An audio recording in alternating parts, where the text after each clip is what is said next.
What's poppin'? Welcome back to the station. Welcome back to the channel. Y'all know what it is, your boy Ray G. You can find me on X at the Ray GQ, not at Ray GQ. There's a bunch of hacking going on X right now, and your boy got hacked. That social media account got hacked. Don't follow it. Don't click shit from it.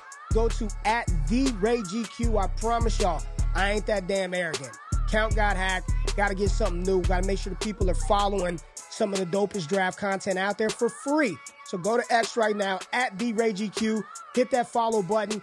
But this mock today, there's a lot of drama in the NFL. We got a bunch of new head coaches, offensive coordinators getting canned. We've got coaches saying they want to bring players from other situations, other schemes to their team. So this mock is going to reflect all the noise, all the drama, all the news that we're hearing right now, just a few days outside of the Senior Bowl. I'll be down in Mobile next week. A lot of interviews dropping on the channel. So your favorite players, let me know who you want an interview from. I promise you we'll get them. Scadaboo, O-line, D-line, Mike Green, we'll have them, so stay locked into the channel. But we're going to draft according to what's going on in the news. Every mock that we see right now is Cam Ward, Shedeur Sanders, very much chalk at the top. But of late, we heard the Titans GM said we're not passing on a generational talent at one. We've got Pete Carroll saying that, hey, I can make this thing work with Russ. Let's go get Russ from Pittsburgh and Cook in Las Vegas. Raiders fans, don't start the shit. And I'm just the messenger here for Pete Carroll. So we are going to mock draft according to what's going on right now. Because after the Senior Bowl, we got the Combine, and we'll get more and more clarity as to what these teams want to do with some of these players. But right at the top, we're not doing that chalk shit. It's not going to be Cam Ward, Shedeur Sanders. We're not doing that. That's easy. Let's listen to what the GM said and draft according to that. In my opinion, if there's going to be a generational type player here, it's Abdul Carter. He is somebody that very much resembles and looks like and feels like Dallas Cowboys all-pro superstar edge rusher Micah Parsons. Abdul Carter at the top of the draft for Tennessee. Hey, you still got to find somebody to play quarterback for you, but I'm not passing on this player who's only spent 1 year on the edge. He was a stand-up linebacker. This was his first year with his hand in the dirt. The talent, the athleticism. Matt Miller says he's the best player in this class, and then there's a gap. I think at number 1, Tennessee goes Abdul Carter. Let's do it. They don't pass on Micah Parsons 2.0. Javon the Freak Curse, you put him and Jeffrey Simmons on that defensive front in a division that lost Bobby Slowick. The Houston Texans offensive line is a mess. Anthony Richardson hasn't had it figured out at quarterback yet. This could be a really good pick for Tennessee and set this team up and Brian Callahan for when they have their quarterback of the future. So Tennessee at 1, they go Abdul Carter. Pick 2, Cleveland's on the clock. I think this is status quo. I think this is status quo right here. Cleveland, they take the next level of generational talent in this class. I don't know if he's playing both ways. I still think he's a little better receiver than he is cornerback. Travis Hunter out of Colorado, you are a Cleveland Brown at pick 2, which leaves the Giants on the clock at 3. And I don't think here the Giants would get cute. I don't think they would trade. I don't think they would go a different position. There's no Hunter. There's no Abdul Carter. You're not taking a goddamn running back at pick 3. Right here, they got to go with the quarterback. You're not going into next year with this QB situation the way it is, especially with Brian Daboll essentially on a 1-year deal. Cam Ward. Cam Ward is the selection. Cam Ward, number 3 overall to the Giants. Leaving the New England Patriots in a very interesting spot at pick 4. So let's talk through this. Drake May, Mike Vrabel, they're talking about McDaniels coming in to be the OC. I think that'd be great for Drake May. What else would be good for May? A weapon? You got Ted McMillan there. Protection? You got Will Campbell there. Or do you just go BPA? Is it Mason Graham? Is it Will Johnson to pair up with potential comeback player of the year, Christian Gonzalez? I think they can go in a multitude of directions right here. But at the top of the board, at pick 4, protect your young quarterback. They have enough cap space. New England Patriots fans, before you get all mad that I don't take Ted McMillan, they have enough cap space to give T. Higgins the type of contract he wants and still have double the money as the next closest team. Go pay T. Higgins whatever he wants, get you a true number 1 receiver, and get you some protection for Drake May. I think right here at pick 4, Will Campbell out of LSU. Come on down, you're a New England Patriot. Liam Cohen took the Jags job after leveraging Tampa Bay and Jacksonville. Trent Baalke out of the building. Right here, best player available. Mason Graham is on the board. You've got Will Johnson. Which one do they choose? I'm going to take the tone setter in the middle. Mason Graham out of Michigan. You are a Jacksonville Jaguar at pick 5. And now the Raiders are on the clock at pick 6. Raiders are on the clock at pick 6. I want to give him Shedeur. Okay, Shedeur's fallen right to the right. If we don't take Shedeur here, where does he go? Pete Carroll said, we're going to bring Russell Wilson in. We're going to run it back. We'll make amends of all the shit that happened in Seattle. We're going to make amends. They need a quarterback. This would give them a veteran leader to come in right off the bat. And then the Raiders still have the capital to invest in a quarterback in the second round. Milroe, Dart, whomever it may be. So if that's the case, and you're going to bring in Russell Wilson, you got Brock Bowers, need a running back, we can address that in day 2. I think right here, Tet McMillan would make a ton of sense for the Raiders. At pick 6, Pete Carroll go gets Tet McMillan to be his wide receiver of the future for whomever's going to play quarterback for Las Vegas. And Aaron Glenn's New York Jets are on the clock at pick 7. I haven't seen it. I have no idea if it would be possible, if Coach Prime would want his son to play in New York. But here's the thing I've heard about Aaron Glenn. Players want to play for him. Like, they love the dude. And I do think that Aaron Glenn, being in the position that he is, his first draft as the head coach, they need a quarterback. We don't know what Aaron Rodgers is going to do. The lights would not be too bright. Shedeur Sanders, 7th overall to the Jets. They need a quarterback. There's no Mason Graham on the board. They could go Will Johnson to pair up with Sauce, but I don't think Aaron Glenn is bypassing on Shedeur here. So at pick 7, Aaron Glenn and the new-look Jets take Shedeur. And why does this happen? Well, Tennessee said we want their generational talent. Cleveland, hey, they're not letting them. They're not taking Shedeur. Travis Hunter. Cam Ward goes to the Giants. Patriots don't need a quarterback. The Jags don't need a quarterback. The Raiders do, but Pete Carroll said, hey, we could bring in Russell Wilson, who's going to be a free agent. They took Tet McMillan, leaving Shedeur Sanders at 7 for the Jets. So there we go. Jets, Shedeur, pick 8. Carolina's on the clock.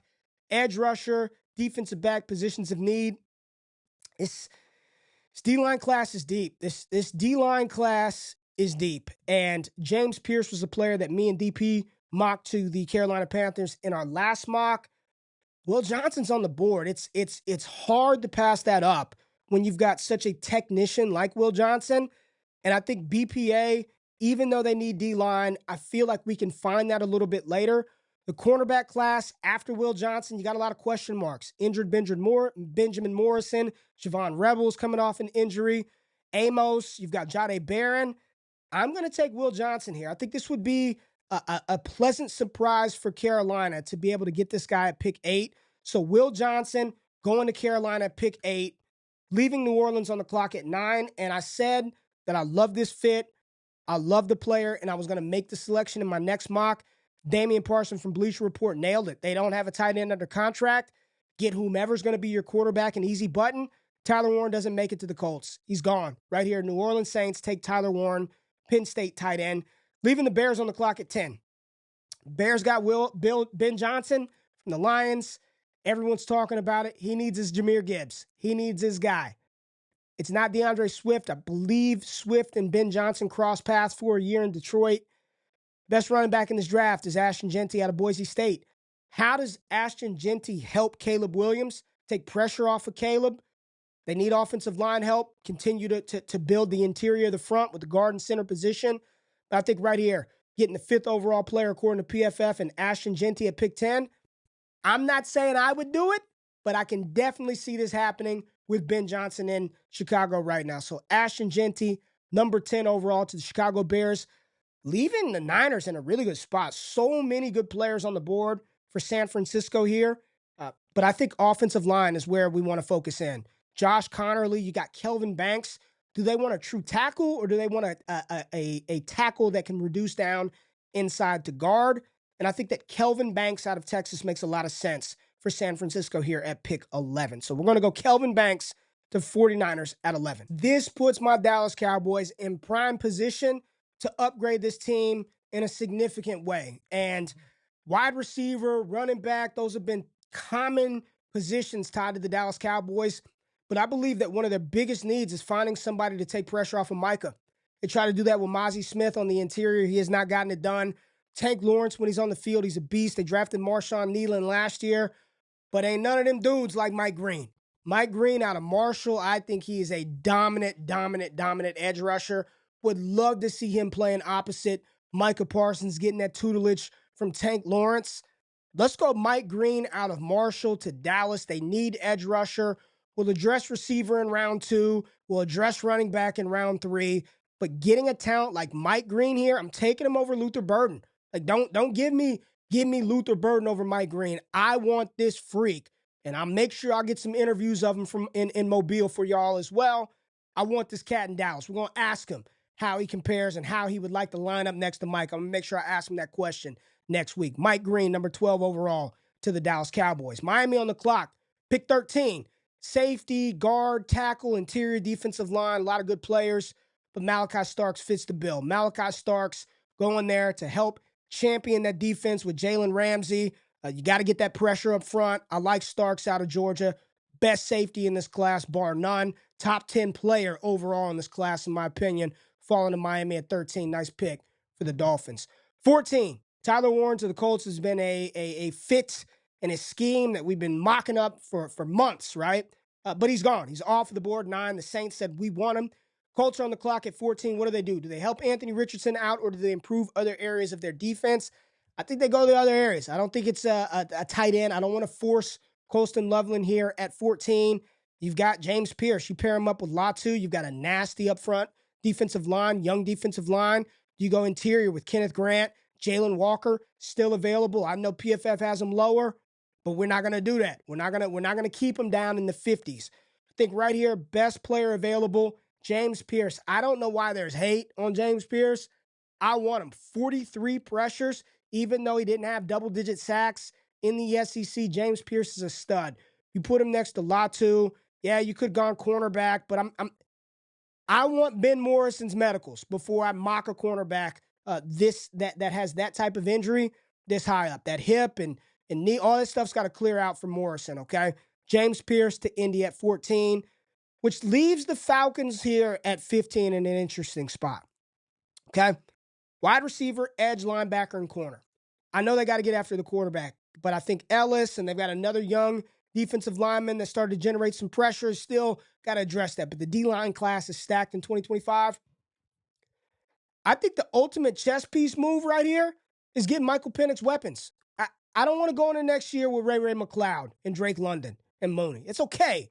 But maybe if we add a player like Luther Burden or Emeka Egbuka in Atlanta to pair with London, to put inside, knowing that Kyle Pitts isn't really giving us the type of production that we wanted after being drafted 4th overall a couple of years ago.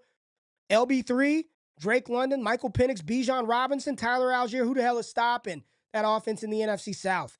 This would be just like a cheat code weapon to add to this offense. Like, we're not effing around. We need to contend for this division title next year. Luther Burden, you are an Atlanta Falcon. Cardinals are kind of bummed out. They would have liked Luther Burden, but let's upgrade the defensive side of the ball for the Arizona Cardinals. And yes, it's time. Let's go find him. They got him buried down here by PFF. Buried. Where is he at? Jalen Walker out of Georgia.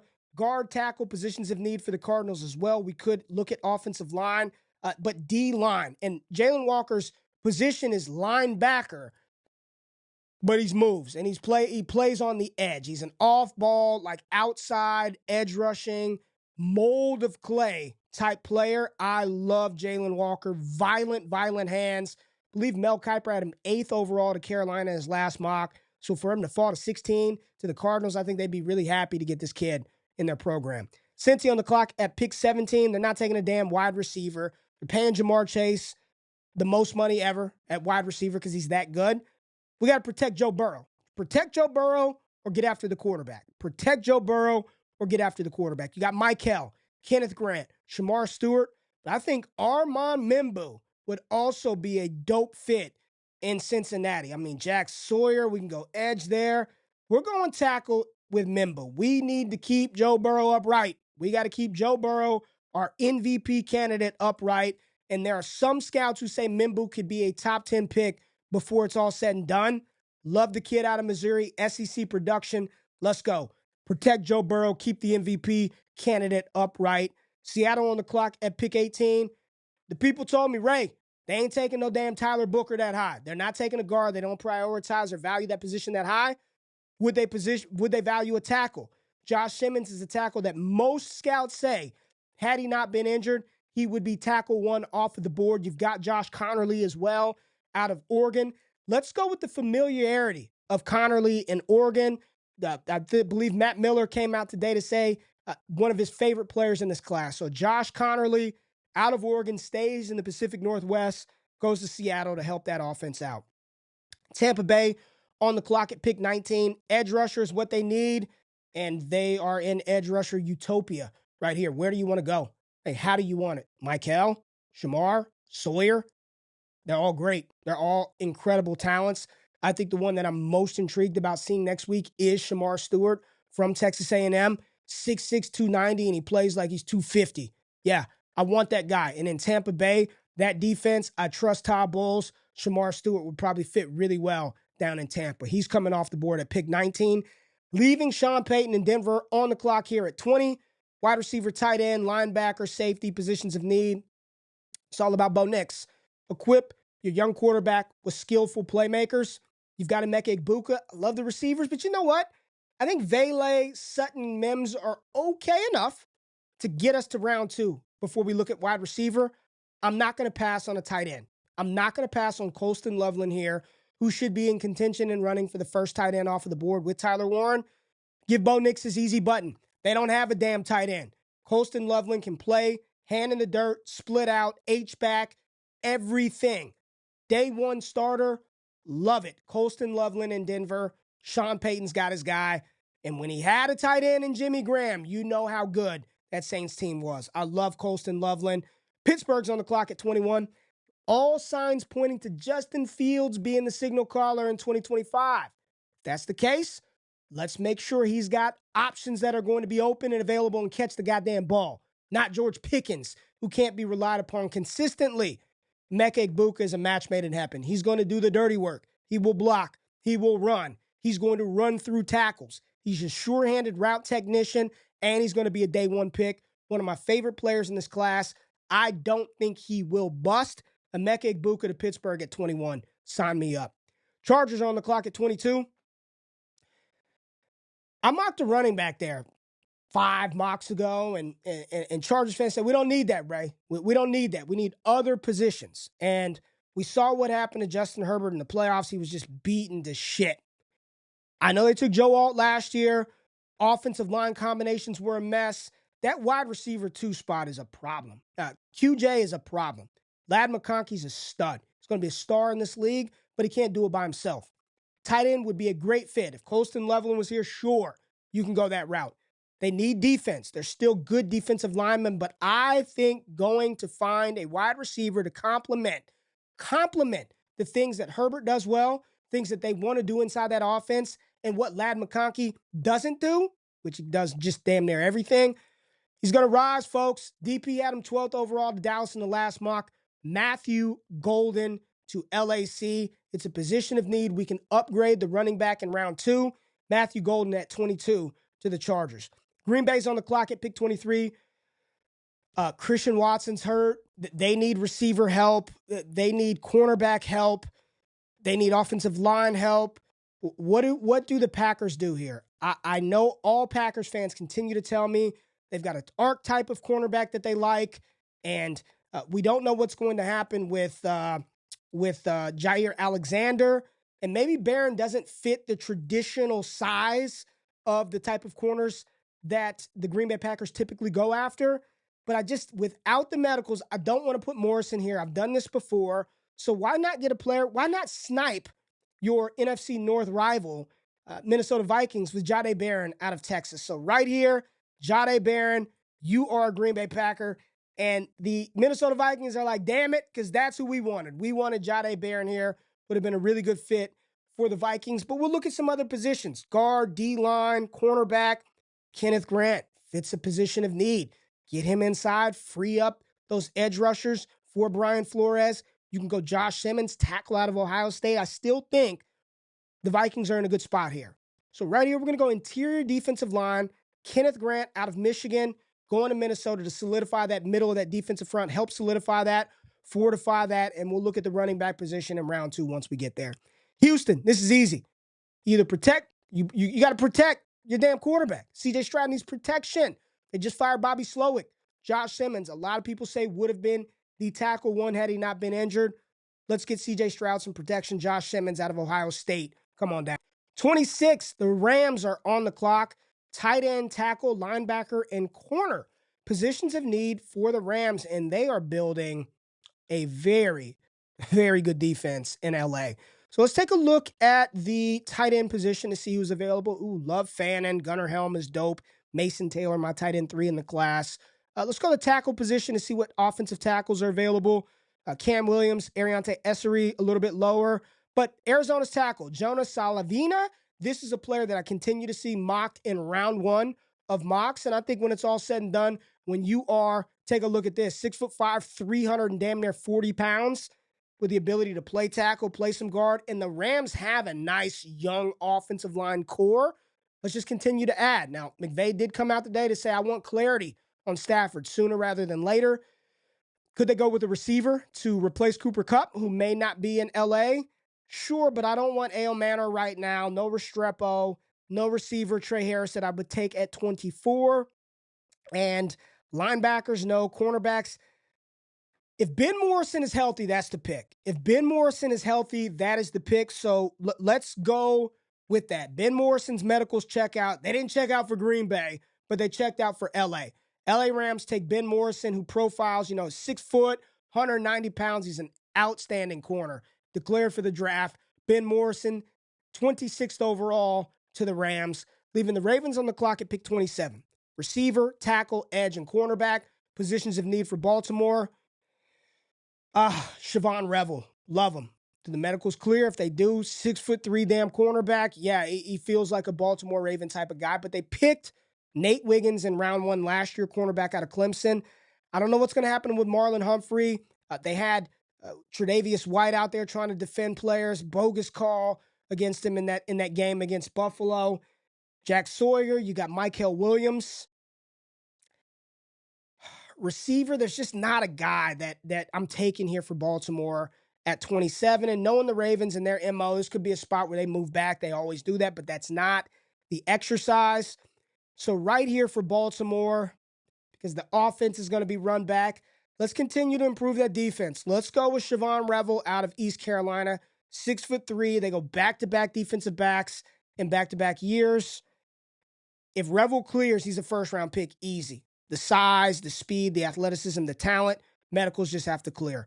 Lions are in the clock at 28. Guard, center, edge, and linebacker. They've lost their defensive coordinator. They lost their offensive coordinator. Where's the value pick? Zadarius Smith, is he going to be back? Aiden Hutchinson probably not starting the season out right out the gate. Playing with Detroit, take him slow, right? Put him on the pup, work him back slow. Don't screw up your face of the franchise long term. So I think right here you got to go D-line. Michael Williams out of Georgia, he's very versatile. He's a versatile edge outside, defensive end player that can reduce down inside. We've seen him play over the B gap a couple of times, over tackle, outside of tackle, edge rusher for Detroit. I think Dan Campbell would get the most out of this kid. Look at his size right here, 6'5", 265, learning from Hutch. If he can click and Hutch gets in there, this could be a really good fit, he or Jack Sawyer. But I'm going to take Michael Williams right here for Detroit at pick 28. Go to that defensive side of the ball. Offense is solidified. You got one of the best lines, iron on iron. This should be some great battles in practice. Commanders are on the clock at 29. We're down to the final 4 teams, and they are 1 win away from the Super Bowl. Insane to say that. What do they need? This is a team that nobody thought would be here right now, so they're playing with house freaking money right now. We got best players available. I don't see a receiver here that I'd feel comfortable taking if I were the Commanders. Cornerback, edge rusher, Jack Sawyer at the top of the board. Again, I think when it's all said and done, he's going to be one of those players who is valued and viewed as a potential first-round pick. Kyle Kennard as well, big KK out of South Carolina. 10 sacks. This is following a 7-sack season, 23 hurries, and he's got some nasty measurables. 6'5", 254, a little bit older. Jack Sawyer. Let's take a look at his profile for those of y'all who don't know. Sawyer, 6'5", 260, right? These are big dudes out there. I think Dan Quinn can get the most out of Jack Sawyer. So right here for Washington, I would love to give him a cornerback. Want to see Amos up close this week in practice. JTT Amalu from Ohio State, the other edge rusher. But we're going Jack Sawyer. Jack Sawyer right here to the Washington Commanders at pick 29. Buffalo on the clock at pick 30. Interior defensive line. You've got Talik Williams, Derek Harmon. Let's go interior D-line. Take a look at that. Walter Nolan. Man, Dayon Walker, Derek Harmon. Right here, let's go Walter Nolan out of Ole Miss. This dude, relentless, 6'3", 305, junior, early declared. Talik Williams had an incredible college football playoff run, 6'3", 327. I think Nolan gives you a little more disruption in the middle. Right there, you've already got a dope player in Ed Oliver. You got Greg Rousseau, Von Miller still there, I believe Von Miller's there for another year. Linebacker, also a position of need. But let's address the interior of the defensive front with Walter Nolan out of Ole Miss right here. At pick 30, leaving the Philadelphia Eagles and the Kansas City Chiefs on the clock. Philly, wide receiver, guard, edge, and cornerback positions of need. Tackle, D-line, and linebacker for the Kansas City Chiefs. Edge rusher, Nick Scorton. You can go edge rusher from Texas A&M. Let's see who else is available. The Boston College kid getting a lot of hype. Princely, we'll see him at the Senior Bowl as well. Kyle Kennard, edge rusher out of South Carolina. I know a lot of people haven't seen or heard about him. I think his measurables and when he tested the combine, there's going to be a lot more enthusiasm about him potentially being a first-round pick. And there's no receiver of real need that I'm going to take here. So, Philly fans, I haven't seen anyone do it yet, but how would y'all feel about Tyler Booker, the big offensive guard out of Alabama right here? Saying guard is a position of need for the Eagles. Every time I give Philly an edge, everybody tells me that's not the type of edge that they would take. That's not the edge. That's not the type of edge. So let's give them a position of need according to PFF, a guard. Number one guard on a lot of people's boards, Tyler Booker out of Alabama going to Philadelphia. Leaving Kansas City on the clock. Tackle, D-line, linebacker. I think they're going to lose Trey Smith. So let's go look at the tackle class, and I think the tackles are still nice. You've got Ariante Essery, Jonas Salavina, who a lot of people say is going to be a first-round pick. Donovan Jackson, his incredible college football playoff run. But we're going to go to Arizona. We're going to go to Arizona and give Kansas City tackle out of Arizona to solidify that front because, that's all you got to do is keep Mahomes upright, and they'll somehow find their way in the AFC title. 7 straight for the Kansas City Chiefs. So here it is. Let's make the pick. Boom! There's the mock. All the drama of the NFL over the past 48 hours personified in one mock. Abdul Carter, the generational talent at the top of the board, followed by Hunter, Cam Ward, and Will Campbell, rounding out the top 4 picks. Mason Graham, Tet McMillan, Shedeur Sanders, Will Johnson, Tyler Warren, and Ashton Jeanty. That is your top 10. Some other notable picks. Mike Green, the edge out of Marshall, goes to Dallas. Luther Burden, wide receiver from Missouri, goes to the Atlanta Falcons. Jalen Walker, edge linebacker, goes to the Arizona Cardinals. We also had Armand Membou, going to Cincinnati to help Joe Burrow stay upright. Emeka Egbuka going 21 to the Pittsburgh Steelers. Kenneth Grant going to the Vikings. Jack Sawyer going to the Commanders. Tyler Booker going to the Philadelphia Eagles, like Jahmyr Barron to the Green Bay Packers as well. This is my pre-Senior Bowl mock based on all the NFL drama over the past 48 hours. I'll be in Mobile all next week. Make sure you're locked into the channel. Player interviews, player takes, all types of dope content draft-wise hitting the channel next week. And if you missed it at the top, my Twitter account was hacked by the hackers. So follow me at @TheRayGQ. I promise y'all, I ain't that damn arrogant. My joint just got hacked. Follow me at @TheRayGQ on X for all free NFL draft content that you can find. I appreciate you tapping in this one. Comment below. Stay locked in. Y'all enjoy the weekend. I'm out. Peace.